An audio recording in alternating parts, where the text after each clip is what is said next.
Hey, welcome in everybody. I heard you want a GTA 4 Lost and Damned review. Well, luckily I just got something cooked up in the back for you. Oh shit, sizzling right off the grill. Sit down, get your napkins ready. I'm about to serve this on a luxurious gold-plated plate. I just said plate twice in one sentence. But yeah, get ready. These are just my thoughts on the Lost and Damned DLC and what I enjoyed, what I wish changed, but obviously it's like 15 years old, so it will never be changed. And yeah, if you're just listening to this, you won't be missing anything. The most you'll miss is some videos or maybe a picture flashing. Nothing crazy. But if you're watching, there'll be some gameplay, so I hope you enjoy. And I guess let's lock in and do this. Um, I guess you start off with the good news or the bad news. Let's start off with the things I liked about this. And first, I'd like to talk about the mechanics that were implemented for the DLC. Obviously, um, my first one, it's kind of a me thing because I struggled to drive properly like a normal citizen when I play GTA 4. The improved biking on motorcycle. They basically made it to where there's Gorilla Glue on the handles and the seat, so you can actually bump into things and not fly at Mach 10 off the bike. And for people that can't drive like me, great improvement.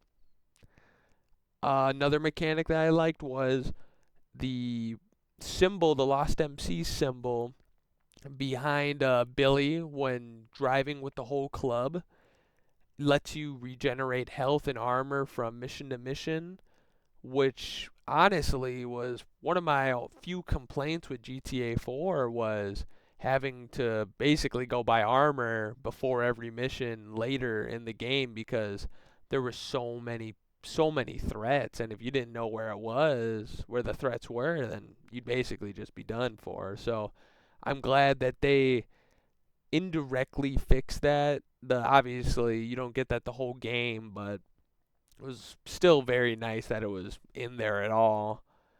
Another mechanic I really enjoyed, I thought was honestly the highlight of the DLC, or one of my highlights was the gang fights and the experience gained by members brought into battle. So basically, there was gang wars that you could do and certain events in main quests that let other gang members show up, like just the cavalry on the horses, on the metal horses, to come in and help and take down the threat at hand or distract someone to get so you can steal something and whatnot. But as as the people lived, as you did more fights, they leveled up and they'd get improved weapons, improved armor, health.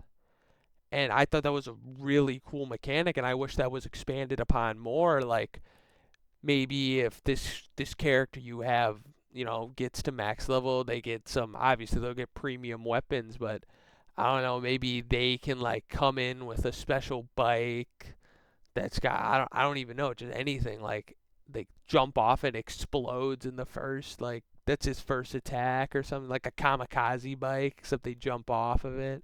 They like maybe use grenades or sticky bombs. There were so many things they could have done, and I know obviously it came out in 2009, so you can't expand upon everything with complete and utter detail like perfectly, but still, it was a great mechanic, and the other people could actually, the members that you brought into battle could actually die, and you would get a new member to replace them, but you'd have to basically start from scratch, a newbie off the streets, you bring them in, give them the noogie and say this is your first rundown, if you don't shoot, you're dead. So I thought that was super cool. They actually got put on a wall of honor that was told by to me by Jimmy 5200. Shout out to him, home dog. They died. They actually were on the Wall of Honor. Just such good attention to detail by Rockstar, and I was really impressed by everything that they were able to do with those mechanics, and that side event being the gang wars. Just if you enjoy the combat of GTA 4, bang out a couple of those when you're bored, and shit, you'll be fit as a fiddle. Um, some other great parts of the DLC were the original characters that you got to talk to and interact with. A couple of the secondary characters that I'd like to shout out were Thomas Stubbs, which was the politician that helped Johnny out after you help him out win re-election. I don't know if it was re-election or his first election. That guy was just utterly ridiculous. Just he was just a silly fella. Another great side character was Johnny's rival slash helper, Malk. He um he basically was on Team Import Bike. He was part of the Uptown Riders gang. He was Team Import. Johnny was that all-American Ford F-150 muscle. And they had a cute little rivalry, and he helped him out, kidnapping people and shit. Very fun side character. I thought the voice actor did great as Malk. Some other side characters were Clay and Terry of notable uh, characters, I guess. Um, they were more notable than your regular gang members or club members, but not as notable as a Snubs or a Malk. Another really impressive side character that I enjoyed was Jim, which was basically Johnny's best friend and one of the few club members that didn't fall under the blind orders and manipulation of Billy Gray. Um, a super relatable, like down to earth guy. Probably had one of the worst ends of any of the characters simply because he died off screen, but I guess I'll complain about that later. Um, oh, this DLC had probably the funniest or one of the funniest characters being Brian, the Billy Gray Dick Rider, to say the least. He was the boot of all jokes. Just thinking about him makes me giggle on the inside. But for me, the best character from this DLC was the antagonist, the main antagonist, Billy Gray. And I guess this will lead into parts of the story that I really like too. Billy Gray was the president of the Alderney Lost MC chapter, and the main antagonist of the DLC. Basically, he just drove the club into a shit show. He made what Johnny built up while he was in rehab. He built it up to be this sustainable business. Billy Gray turned it into the circus. And you basically get to follow him just driving the club into the ground, getting arrested again, and becoming the rat of the Lost MC's Alderney chapter and why all this shit's gone down the way it is. I think his contributions to the story were just incredible. Like I said, he was the best part. He pushed the plot forward in the best ways, and he was just enjoyable to listen to. The voice actor was incredible, going from completely rage filled to manipulative, especially in the early missions when Johnny wasn't putting up much of a fight.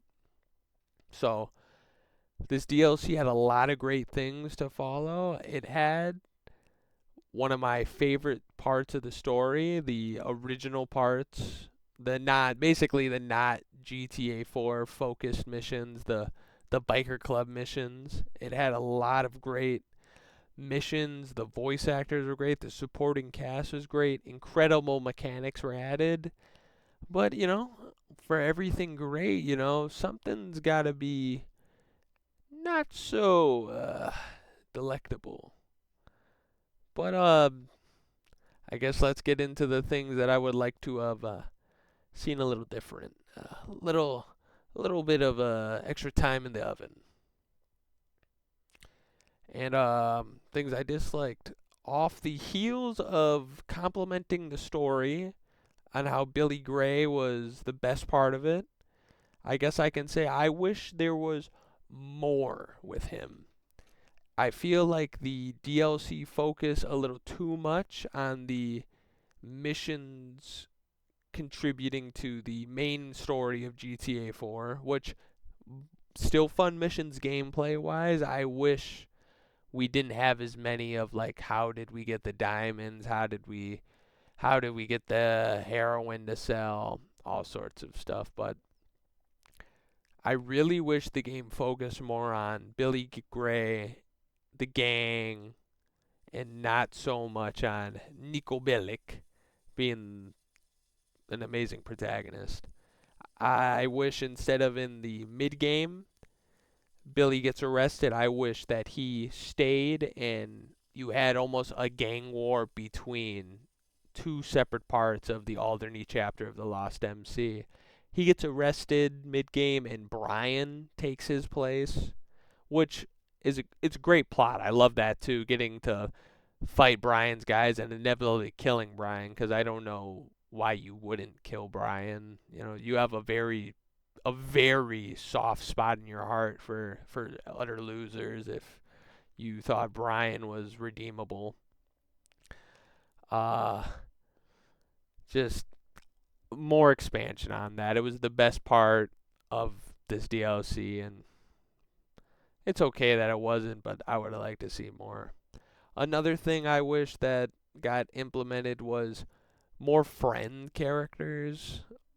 Brucey Little Jacob. I know it was like a 6 to 8 hour DLC, but you basically only had Jim, and even then, Jim dies off screen, which was also one of my complaints.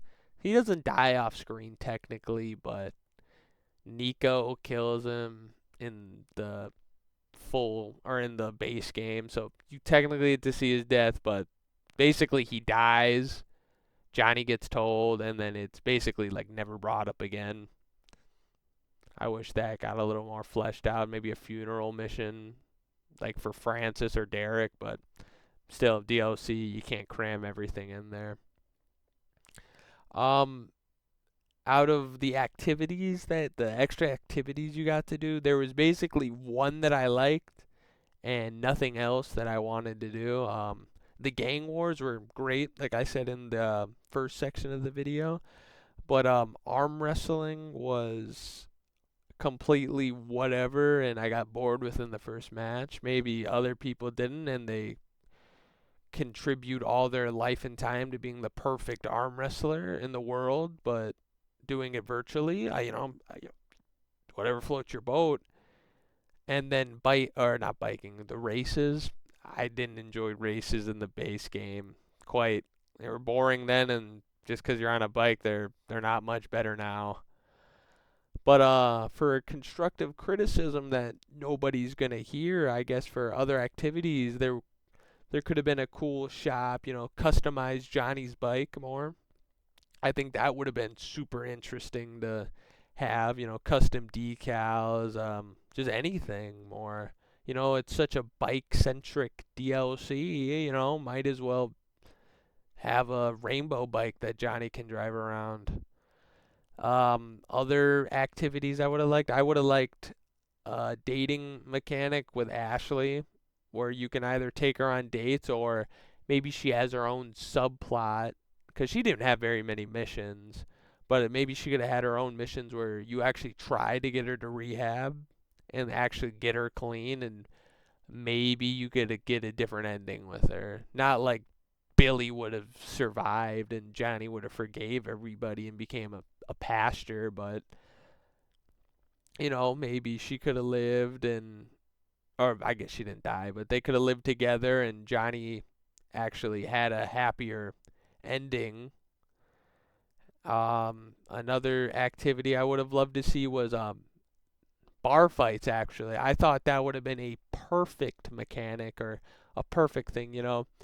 One of the guys calls, let's go to the bar, and then there's some Angel of Death members, and you have to whoop ass. You get a fist fight, you're throwing bottles, picking up pool sticks.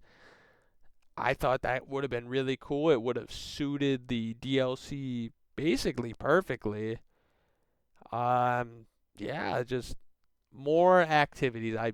The main complaint of this DLC, if you want to wrap it all up into a really nice present and put a bow on it, was I wanted more. What we had there was a really good steak, some great garnish, some great everything. It just more Billy Gray, more side character activities, more activities. I guess they could have changed the activities because arm wrestling and racing were pretty stupid. I guess racing just gets poured over, but arm wrestling, like, yeah, that's fun. That'll keep us entertained for hours on end. Just I wish there was more. I wish there was more gang plots with other rival gangs that Billy messed up. Just more. I'm sound like a fat kid in a candy shop. I wish there was more. But I guess that's basically what I have to say. Kind of a short review. Basically my closing thoughts are it was a great DLC, great story, great characters, great new mechanics. Killing Brian, great. More to that, we love that. Just I wish we had a longer plot, more interactivity, just basically everything they did with the Ballad of Gay Tony. I wish they had that going into Lost and Damned, but it's okay. Not everything can be perfect. So to close it out, I would probably give this DLC a 7.8 out of 10 to an 8.2 at the most if you want to be numbers, you like mathematics. I'd give it a low or a high 7, low 8. I thought it was, like I've been saying, good, not, I guess it would actually be like great, not amazing. But yeah, that's about all I got to say. Not too long a review, gotta keep those TikTok brains on the video for as long as possible. But thank you for listening or watching or whatever you did. And if this wasn't the review you were hoping for, well, you got it anyway. Like, subscribe, do the other thing, tell a friend, and I'll see you in the next one, which I don't know what it's going to be, but hopefully you'll like it anyway. Bye bye!